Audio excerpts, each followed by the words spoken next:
I was diagnosed with Crohn's disease in February of 2020. There was the prior year of 2019, I was starting to have symptoms and I kind of ignored them for a long time, not realizing that it was something more serious. It was gas and bloating and cramping and diarrhea.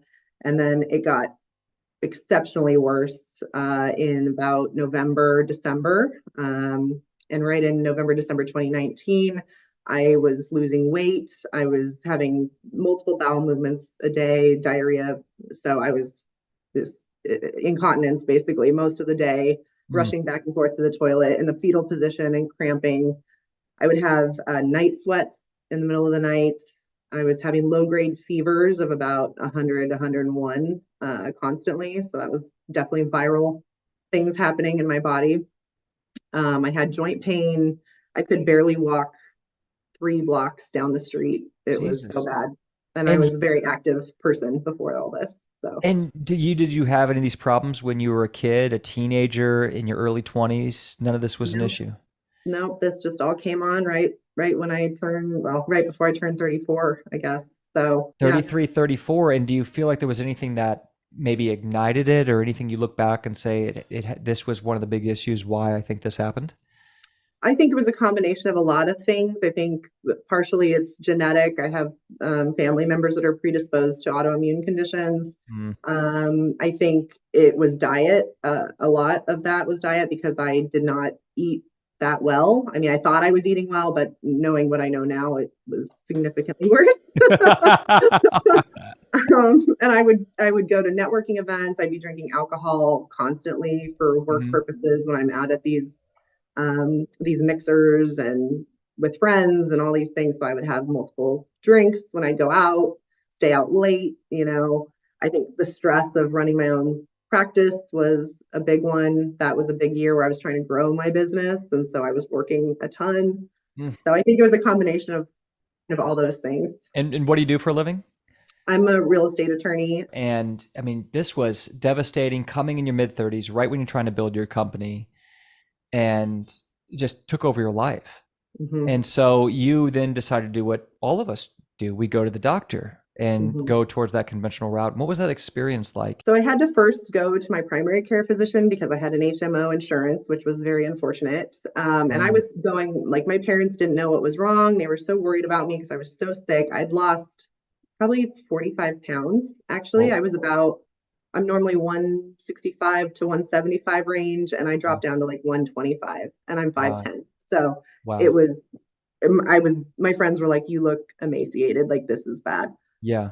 So I went to the doctor, and she, of course, has to run all the generic tests first to figure out what it is. And by this point, I had done some online research. I was like, I'm pretty sure that this is probably Crohn's or colitis because of the symptoms. Yeah. But she wouldn't refer me right away to a gastro. She put me on two antibiotics, Cipro and Flagyl, at the same time. I had like an allergic reaction to them.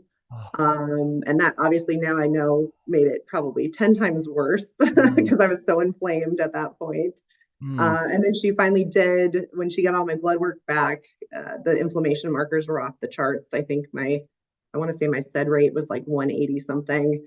Wow. Um, so yeah, so then she referred me to the gastro. I got into the gastro about 3 weeks later, and then they scheduled me for a colonoscopy on my birthday in January.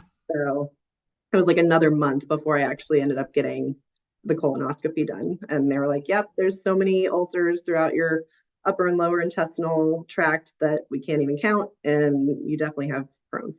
So, Man, I mean, you went through it, and then you didn't start working with us till 2022. So, and you got those terrible, all this started in about 2018, 6 years ago. And so, what happened from there? so the doctor, the gastroenterologist, initially put me on prednisone right away, which Mhm. that I hated prednisone. It made me feel like a totally different person.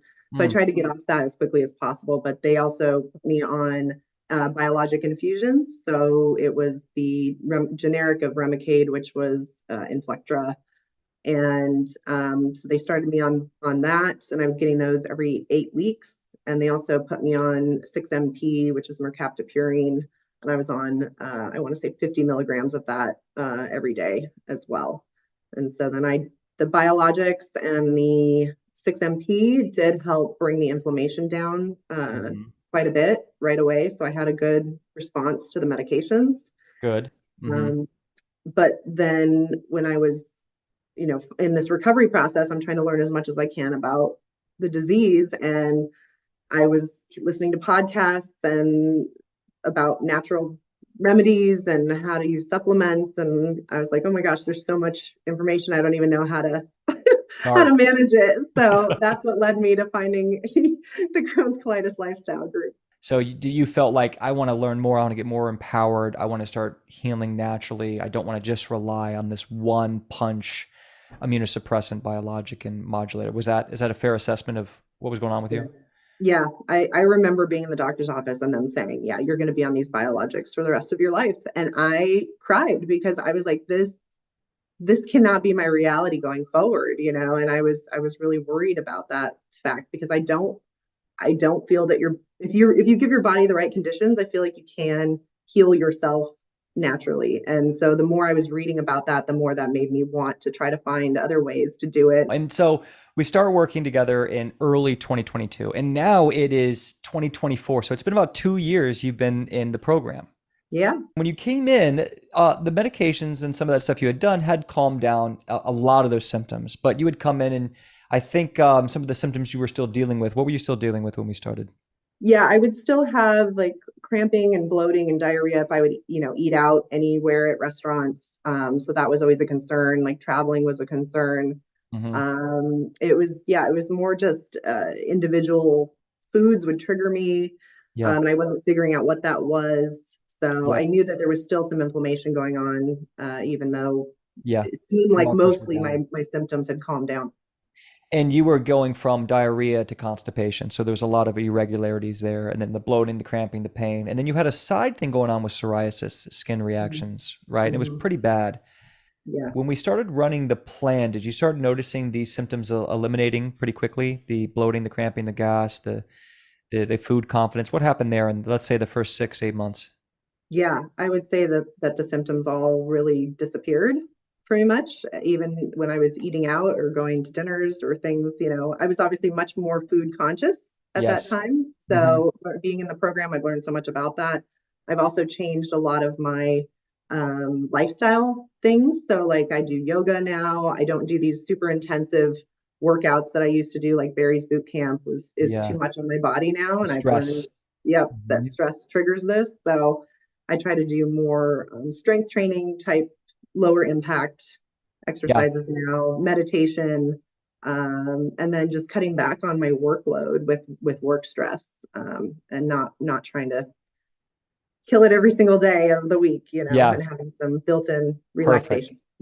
And it could happen pretty quickly. I mean, you had been trying things before, but I'm looking here about a month in the program, were having about 1 to 2 normal bowel movements a day. Your bloating, cramping, pain, and gas was pretty much eliminated. Tiny bit of bloating, tiny bit of gas.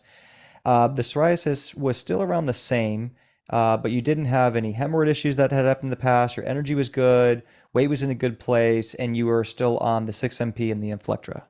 Mhm. Right. And just side note on that, have you found success? Do you still have food fear? Do you feel like you can eat a variety of things and travel and make sense of food so it doesn't hurt you? No food fear anymore. It's amazing. I'm so happy I have my freedom and my life back in that regard. Yeah. And so I know you just got married almost a year ago. Happy Yep. almost 1 year here. And you wanted to feel good on your wedding day. I think that was really big back Yes, then. and my blood work has been perfect since I've been in the program too, which is incredible. Like my protectin has been less than 15 every single time. Wow. So yeah, that's great. Well, let's give them the big news. So what did you choose to do 1 year into being a Shield member? So after talking with you in groups for months and Lori, Yeah, Coach Lori, I who got helped you I do this. oh, Coach Lori, amazing shout out to you because you've also been an extremely important part of this process. But yeah, getting the courage to get off medications.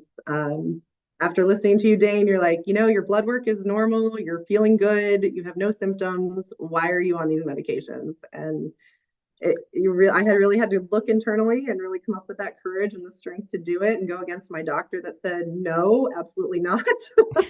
So I Now, was like, to be no, no, wait, wait, I did not tell Ashley to get off her no, medications. I sorry. Yes, asked if she wanted to, yes, I and want it. we talked about a plan that if she was going to choose that, what may look like for her, but she should speak with her doctor before. Anyone should speak with their doctor before deciding to get off medications, because I am not your doctor and I cannot tell you that. But you had a game plan, you made a choice, and we first came off the 6-MP, Yes. right? We said, look, you decided I'm going to come off the 6-MP first and see how you do. And we were off that for what, 6 months?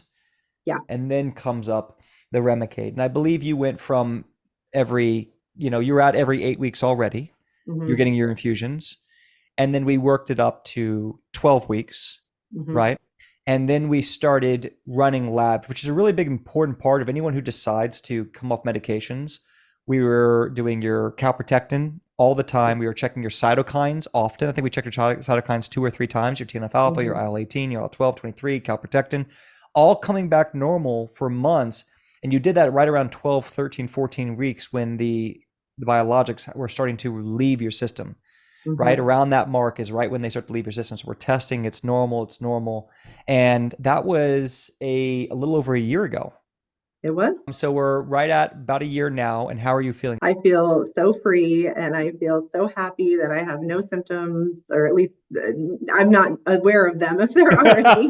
You've got no symptoms. And what was your calprotectin last time you checked? I think it was like 2 months ago, you I said. think it was 18 the last time I checked. So your calprotectin's been normal for close to a year. You have no symptoms. You've been able to travel and eat freely. And you just said you just got back from Hawaii. And were you able Hmm. to celebrate a little bit out there? I was, yeah. I had, I ate out pretty much every evening for dinner. So that in the past would have made me terrified, but I was able to manage it and obviously make good choices when I do choose foods that I'm eating when I'm eating out as Yeah. best you can. Obviously, you can only control so much, but I do the best I can. I bring my digestive enzymes, my allerzyme, Yep. bring all my supplements with me when I travel. So yeah, it's been great. I had a few cocktails even on the trip and Wow. got a lot of sun. It was great.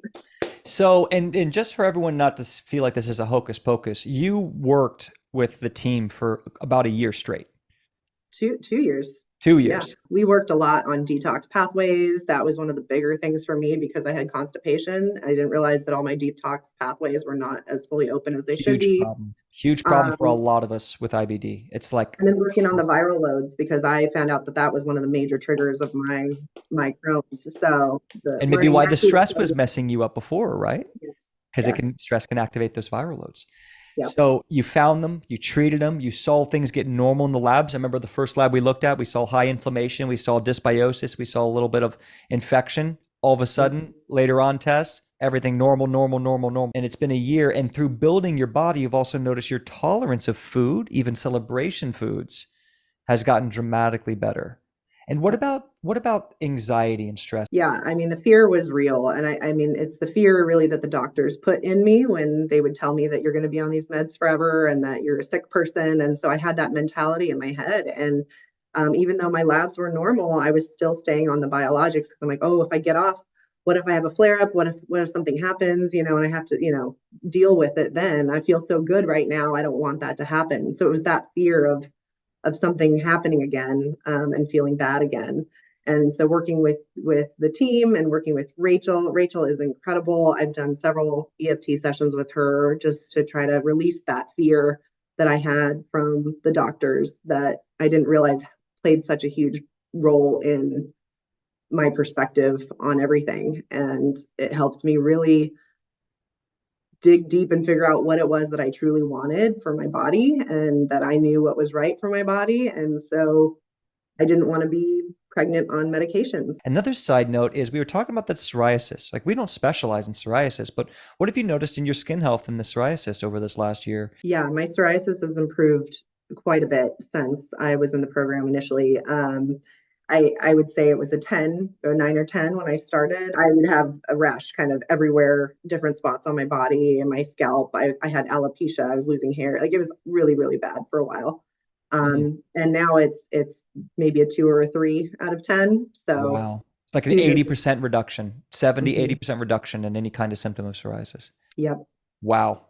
Congratulations. And a few last things, Ashley. I mean, is there anything you'd like to highlight that you think really helped? If there's a mom or another person out there who's really relating with your story, one thing that you think really helped you. I mean, definitely working with the group. The groups was so exponentially helpful for me because I just was able to learn about how to use the different supplements, what they do, what their purpose is. And now all the videos that you provide, I think are also very, very helpful in The that front. trainings. Hmm. The trainings for me were really helpful. I think having someone to text and call like Lori, when I had questions about things was super helpful because sometimes I didn't know what I was doing or if it was the right dosage or, oh, Yeah. I know I'm supposed to do this, but is that right? Yeah. And then just finding the right combination of things that worked for my body was really good too. So I think now I'm trying to scale down my supplements just because I want to get pregnant, and so we are trying. And so I'm really focusing on just doing prenatals and prenatal vitamins and just the Probiotics. probiotics, Hmm. the mucosal healers, Yep. and then the immunomod modifications, Anti-inflammatory. anti-inflammatories. And then you did one-on-one with Coach Lori as well, which I think might be the most profound thing you could do is having a one-on-one coach, would you say? Absolutely. Yeah. I just getting an hour of her time or even a half an hour of her time every other week or every week Yeah. was so helpful to Yep. just stay on track of it. She kept me on my schedule and yeah, and we Yeah. modify and tweak here and there as necessary. Yeah. And answer those questions, do a micro call to a full session, be able there for DM, direct messaging support. What's this? How's that? What's this symptom? Should I do that? And how to move that and have someone there. Absolutely. Thank you so much, Ashley. If there's any last words you'd like to say to anyone out there who could relate with you, who's living in fear or struggling or been through this or stuck on those medications, what would be one thing you'd like to say to them? There is hope, and even if it feels like today is your darkest day and you're in so much pain, there it will get better, and there's ways to get yourself out of that hole. So definitely take charge of your life and don't let other people influence your decisions and know what's right for you.